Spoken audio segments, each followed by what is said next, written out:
brought to you by Nova शुद्ध घी। जब जब खाए दिल खुश हो जाए, सदियों का नोवा शुद्ध देसी घी, सपना स्वस्थ भारत का।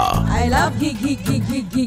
अयोध्या पहुंची नगीना से सांसद चंद्रशेखर आजाद स्वामी रामभद्राचार्य पर एक बार फिर से गरजे। उन्होंने कहा कि कोई दिव्यांग संत नहीं हो सकता और सनातन परंपरा में लिखा है कि जैसा कर्म करोगे वैसा ही फल मिलेगा, और अगर जगत गुरु रामभद्राचार्य की आंखें नहीं है तो ये उनके कर्मों का परिणाम है। इसमें मेरा कोई अपराध नहीं है, मैं उनको संत नहीं मानता। मैं एक और बात बहुत जिम्मेदारी से कह रहा हूँ, जिनके लिए कहा रामेश्वर पवन जी ने कि उन्होंने कहा बाबा साहब को संस्कृत नहीं आता, मैं उनको संत नहीं मानता हूं। और जो सनातन की मान्यता है उनके अनुसार कोई दिव्यांग व्यक्ति जगत गुरु हो ही नहीं सकता।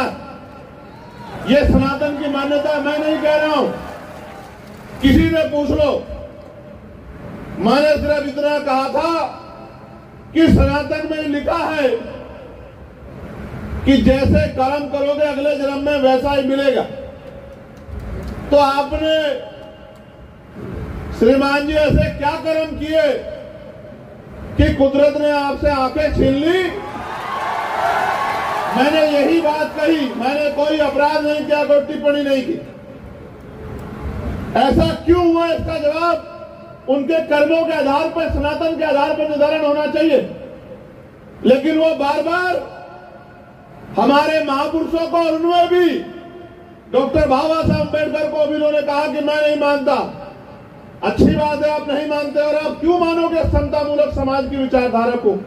क्यों मानोगे आप भारतीय संविधान को? उन्होंने कहा मैं भारतीय संविधान को भी नहीं मानता। लेकिन मैं उनको बता देना चाहता हूं, आप मानो या ना मानो, लेकिन ये देश संविधान से चलेगा, ये बात याद रखना। आपको बता दें कि मेरठ में 8 से 14 सितंबर तक स्वामी रामभद्राचार्य की कथा का आयोजन किया गया था। इसी दौरान उनकी ओर से वेस्ट यूपी को मिनी पाकिस्तान जैसा बताया गया था और साथ ही कहा था कि हिंदू संकट में हैं। जिसके बाद बीते दिनों बरेली पहुंचे चंद्रशेखर आजाद ने रामभद्राचार्य पर निशाना साधते हुए यही बातें कही थी जो आज उन्होंने अयोध्या में कही। इसके अलावा चंद्रशेखर आजाद ने मंच से एक बड़ा ऐलान भी कर दिया।